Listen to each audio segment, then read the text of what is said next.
भूर्भुवः स्वः तत्सवितुर्वरेण्यं भर्गो देवस्य धीमहि धियो यो नः प्रचोदयात्।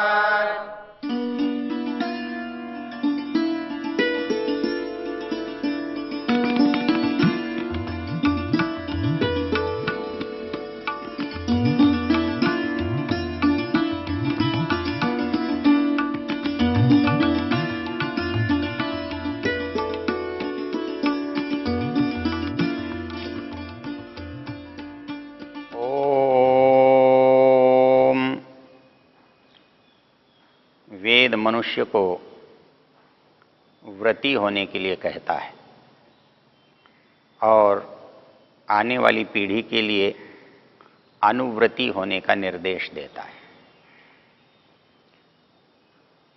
व्रत का पालन कब से करना चाहिए?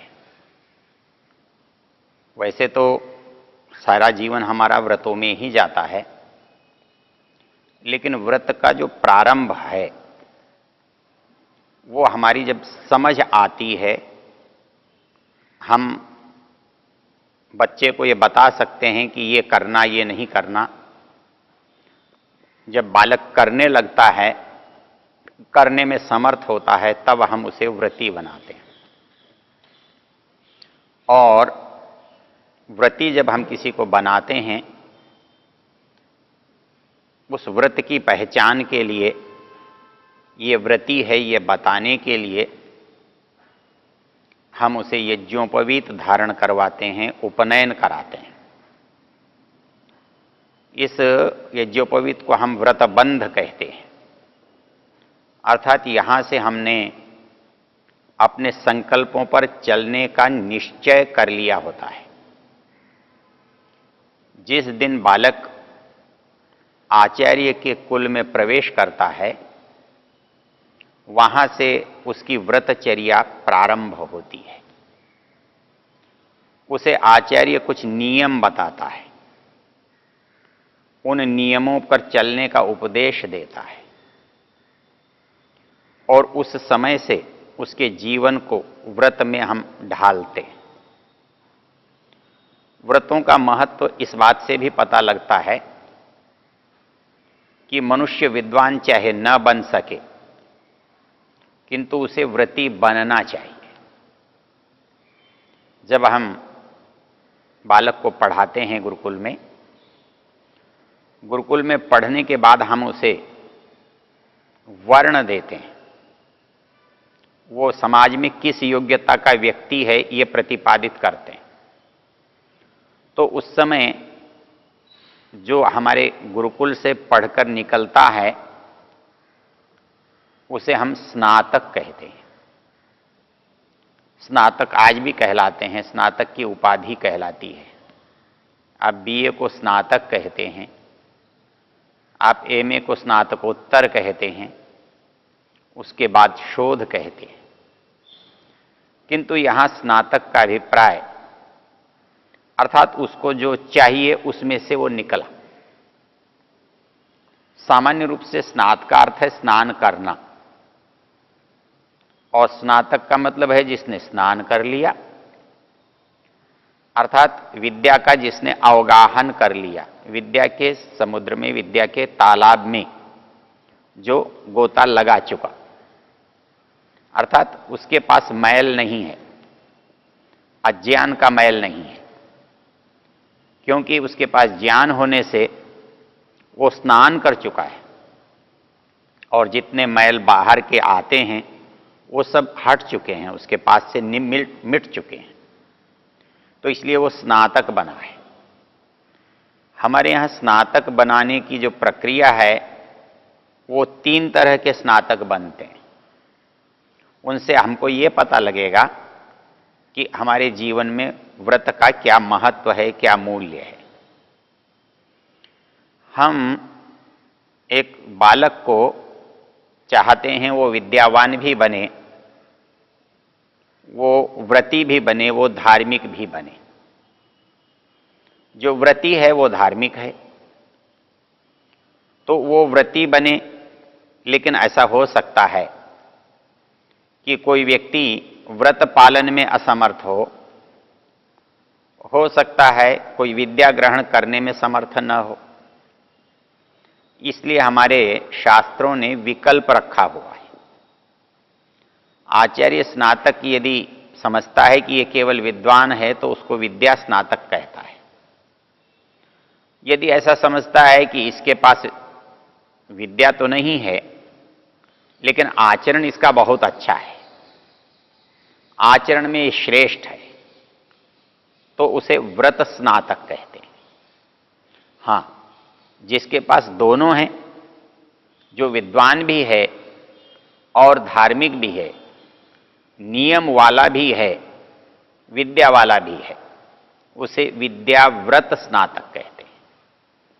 मनुष्य का प्रथम प्रयास तो यही होता है कि वो विद्या और व्रत, विद्या और धर्म दोनों से युक्त हो। किंतु यदि किसी कारण से किसी में कोई न्यूनता है तो ऐसा हो सकता है कि वो विद्वान न हो किंतु व्रती हो। ऋषि दयानंद कहते हैं, विद्वान होना तो संभव सबके लिए नहीं है, सब विद्वान नहीं हो सकते, सबके पास इतनी विद्या, योग्यता, बुद्धि नहीं होती कि प्रत्येक व्यक्ति विद्वान बन जाए। लेकिन प्रत्येक व्यक्ति धार्मिक बन सकता है, व्रती बन सकता है, नियम वाला बन सकता है। इसलिए मनुष्य को व्रती होने का आग्रह किया गया है। वो पूरे जीवन व्रतों को धारण करता है और अपने जीवन को व्रत पर चलाता है। इस नियम को हम व्रत कहते हैं। जब हम ये जो पवित्र धारण कराते हैं, कोई प्रतिज्ञा कराते हैं, कोई नियम कराते हैं, तो हमारे पास कुछ मंत्र हैं जो व्रत के लिए निर्धारित हैं। अर्थात व्रत लेने वाला उन मंत्रों को पढ़ता है, उन मंत्रों से आहुति देता है। वो इसलिए आहुति देता है कि दुनिया जो है वो बिना व्रतों के नहीं चलती, बिना नियमों के नहीं चलती, बिना व्यवस्था के नहीं चलती। जड़ वस्तुओं में भी नियम देखा जा रहा है। प्रकृति जो कुछ कर रही है वो अनियमित नहीं है। जो हमें अनियमित लगता है वहां नियम टूट गया है, किसी ने तोड़ दिया है, इसलिए आपको अनियमित लगता है। वो नियम टूटने का जो नियम है वो दिखाई देता है। तो इसलिए नियमित जीवन ही नहीं, चेतन ही नहीं, अचेतन में भी हम नियम देख रहे हैं। क्यों? कि उसका कोई नियामक है, कोई नियंता है जो उसके अंदर नियम चला रहा है। तो जो नियम चलाने वाला है वो स्वयं भी नियम में चलता है, तभी वो नियम चला सकता है। उसको नियम का पता है, नियम की जानकारी है, नियम के बारे में उसको बोध है, वो स्वयं नियम पर चलता है, काम करता है। जो स्वयं नियम का पालन नहीं करता हो वह दूसरों से नियम का पालन नहीं करा सकता। हमारे यहाँ जो मंत्र पढ़े जाते हैं उनमें हम कहते हैं, अग्नि व्रतपते व्रतम चरिष्यामि। हम अग्नि को एक उदाहरण के रूप में लेते हैं। हम कहते हैं कि ये अग्नि जो है बड़ा नियम का पक्का है, ये जो व्रतों का पालन करने वाला है, इसके व्रत कभी टूटते नहीं हैं। इसलिए हमको भी इसकी तरह व्रती बनना है, इसी तरह नियमों का पालन करना है, अपनी व्यवस्था को कभी भंग नहीं होने देना है। और इसी मंत्र में यह उद्देश्य भी बताया गया, अग्नि व्रतपते व्रतम चरिष्यामि। हे अग्नि, तू व्रत का आचरण करने वाला है, नियमों का पालन करने वाला है, तू व्रतपति है, व्रतों का स्वामी है, तेरे नियम है, बहुत सारे नियम हैं और तू उन नियमों को कभी नहीं तोड़ता। इसलिए मैं भी तेरी तरह नियमों का पालन करने वाला बनूंगा, तेरी तरह नियमों का पालन करूंगा। व्रतम चरिष्यामि तच्छकेयम्। मैं तेरे से प्रार्थना करता हूं, मैं तेरे से निवेदन करता हूं, तेरे से ये अपेक्षा करता हूं, तेरे से सहयोग चाहता हूं कि तू मेरे व्रत पालन करने में मेरी सहायता कर, मैं भी तेरी तरह व्रत पालन करने वाला बनूं। तच्छकेयम्। अर्थात मैं उस व्रत के पालन करने में समर्थ होऊं, मैं इस अग्नि को साक्षी रखता हूं। आप ये कह सकते हैं कि अग्नि आपको क्या कहने वाला है, अग्नि तो जड़ है। यहां हम अग्नि को जो स्मरण कर रहे हैं, वो जो अग्नि पदार्थ है, यदि उसको हम स्मरण कर रहे हैं तो वो हमारा साक्षी भूत है। अर्थात यदि कोई नियम कभी टूटता है, तोड़ने की इच्छा होती है, तो हम अग्नि को साक्षी मान करके देखते हैं कि जैसे ये नियम को कभी भंग नहीं होने देता या नियम को नहीं तोड़ता है, वैसे ही हम भी नियम नहीं तोड़ेंगे, नहीं तोड़ते हैं। अग्ने व्रतपते व्रतम चरिष्यामि तच्छकेय, और मैं ऐसा करने में समर्थ हूं, तन में राध्यता।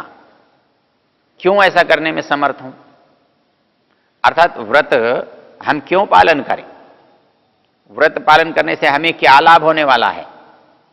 अनृतात सत्यम उपैमि। दुनिया में जो कुछ कम है, जो कमजोर है, जो गलत है, जो हानि करने वाला है, जो बुरा कहलाता है, वो सब अनृत है। ऋत तो जो सत्य है, ठीक है, अच्छा है, प्रेरणादायक है, आगे बढ़ाने वाला है, वो ऋत है। इसलिए ऋत का उल्टा जो है वो अनृत है। अनृत झूठ को कहते हैं। तो अनृत जो है वो गलत है, झूठ है, निम्न है, हानिकर है, बुरी बात है, वो सब अनृत है। तो एक कह रहा है, जो व्रत लेने वाला है वो क्या कहता है? हे अग्ने व्रतपते व्रतम चरिष्यामि तच्छकेयम, उसके लिए मुझे तुम समर्थ बनाओ। क्यों? अनृतात सत्यम उपैमि। मैं जो अनृत है, असत्य है, कम है, हानिकर है, बुरा है, मैं उस सब को पार कर जाऊं। वो मेरे लिए जीवन में बाधा न बने, मेरे लिए आकर्षण न बने, मैं उनमें फंसूं नहीं, मैं उनके सामने विवश न हूं। अनृतात सत्यम उपैमि, जो सत्य है, जो ऋत है, मैं उसे प्राप्त करूं। इदम अग्नये स्वाहा, ऐसा कहकर व्रत धारण करने वाला अग्नि में आहुति देता है। और ये जो क्रम है, ये पांचों जो मंत्र हैं, जिसमें एक व्रत धारण करने वाला जिनकी आहुति देता है, उन सब में यही बात है। हम अग्नि को साक्षी मान के, अग्नि को व्रती मान के, अग्नि को व्रतपति मान के हम उसको अपना सहयोगी बनाते हैं, उसको आदर्श बनाते हैं, उसको उदाहरण के रूप में देखते हैं, और हम अपेक्षा करते हैं हम भी ऐसे व्रती बने, हम भी ऐसे व्रतपति बने, और हम भी सफल हों। अनृतात सत्यम उपैमि। इसी तरह वायु के लिए कहा गया है, वायु व्रतपते व्रतम चरिष्यामि। यहां भी वही की वही बात है। इस संसार में वायु जो है वो बिना नियम के नहीं चलता, उसका अपना नियम है, उसका व्रत है, उसकी व्यवस्था है। तो वो व्रतपति है, मुझे भी उसकी तरह से क्रियाशील बनना है, मुझे अग्नि के समान तेजस्वी बनना है, अग्नि के समान दीप्तिमान प्रकाशमान बनना है, तो मुझे वायु के समान बलवान और गतिमान बनना है। ये भी मेरा व्रत है कि मैं वायु के तुल्य गतिमान बनूंगा, वायु के तुल्य बलवान बनूंगा, और वायु के तुल्य मुझे आकर्षण करने की क्षमता होगी। वायु व्रतपते व्रतम चरिष्यामि। हम आसमान में सूर्य को देखते हैं तो उसको देखकर भी हमारे मन में यही बात एकदम निकल कर आती है, सूर्य व्रतपते व्रतम चरिष्यामि। अरे ये तो ऐसा व्रत है जो कभी टूटता ही नहीं है, कोई दिन ऐसा नहीं होता जब सूर्य उगता ना हो। उसको बादल ढक भी लेते हैं तो उसका उगना बंद नहीं होता है, वो अपने समय पर उगता है और अपने समय पर अस्त होता है। हर अस्त होने वाला सूरज हमको ये विश्वास देकर जाता है कल प्रातःकाल वो इस आसमान में उसी तरह से दिखाई देगा जैसे आज दिखाई दिया था। क्यों? कि उसका ये नियम है, उसका ये व्रत है, ये टल नहीं सकता है। इसलिए वो भी व्रती है, व्रतपति है। हमें भी उससे सीखना है, हमें भी उसकी तरह चलना है, हमें भी उसकी तरह प्रकाशमान होना है। इसलिए हम मंत्र पढ़कर आहुति देते हैं, सूर्य व्रतपते, तू व्रतपति है, हम भी व्रत तेरी तरह पालन करेंगे। और अनृता सत्यम उपयमी, हमारे पास जो कम है वो तेरी तरह हमारे पास मिल जाएगा, हो जाएगा, ऐसा हम प्रयत्न करेंगे।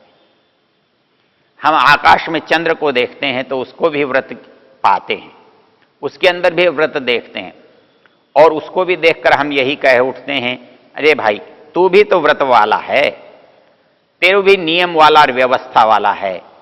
ये सारे प्रतीक हैं, ये उदाहरण हैं। सारा संसार जब हम देखते हैं, जिधर भी दृष्टि डालते हैं उधर नियम व्यवस्था हमको सब और दिखाई देती है। इसलिए व्यक्ति जब व्रत पालन करता है तो संसार में दृष्टि डालता है, और संसार में दृष्टि डालकर जिस भी वस्तु को देखता है उसके अंदर उसे नियम व्यवस्था दिखाई देती है, उसे व्रत दिखाई देता है। तो उस व्रत का पालन करने के लिए जैसे वो प्रतिबद्ध हैं, वो नियम में हैं, वैसे ही एक मनुष्य को भी अपने व्यवहार में व्रती बनना चाहिए, व्रतों का पालन करना चाहिए। तो व्रतों का पालन करने के लिए जब हम तत्पर होते हैं, उपनयन संस्कार करवाते हैं, वहां से हमारा व्रतों की पालना प्रारंभ होती है। और वो व्रतों की पालना जब हम प्रारंभ करते हैं तो कौन से व्रत करते हैं? ऐसा तो है नहीं कि संसार में हम पहली बार कोई आए हैं। हमसे पहले भी हमारे माता पिता हमारी तरह ही छोटे थे, हमारी तरह ही बालक थे, हमारी तरह ही शिशु थे। उन्होंने भी व्रतों को इसी तरह से सीखा था, इसी तरह से पकड़ा था, और वो व्रतपति बने थे। उनका जो बनाया हुआ रास्ता है वही तो हमारे लिए भी उचित है, वही तो हमारे लिए भी उपयोगी है। इसलिए हम व्रती होकर के कोई नया व्रत लेने नहीं जा रहे हैं, नया रास्ता बनाने नहीं जा रहे हैं। संसार में अच्छे लोग जिस रास्ते से चले हैं, बड़े लोग जिस रास्ते से चलकर सफल हुए हैं, परिवार में जो रास्ता अपनाकर सुख पाया गया है, हम भी उस रास्ते का अनुगमन करेंगे।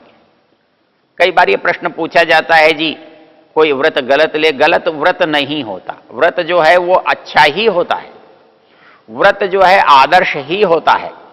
नियम आदर्श के लिए बनाए जाते हैं, अनियम तो हजारों सैकड़ों असंख्य हो सकते हैं, लेकिन उस असंख्य में से जो सर्वोत्कृष्ट है, जो आदर्श है, नियम वही होता है, व्रत वही होता है। उसके ही पालन की अपेक्षा की जाती है, उसे ही पालन कराने का यत्न कराया जाता है। तो हम व्रतपति बने और उन व्रतों का हम भी पालन करें जिन व्रतों का पालन करके हमारे पूर्वज, हमारे ऋषि, हमारे ज्ञानी देवता लोग सुख को प्राप्त कर सके हैं।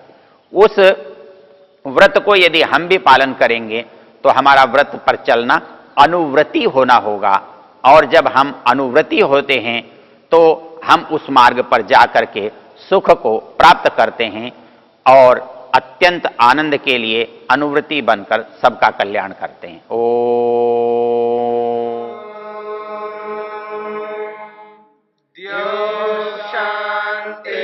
शांतिरंतरिक्षं शांति पृथिवी शांतिरापः शांतिरोषधयः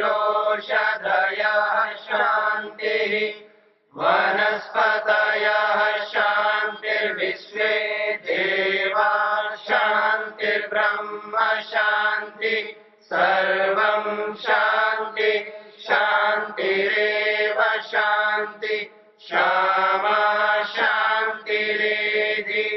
ओम शांति शांति शांति।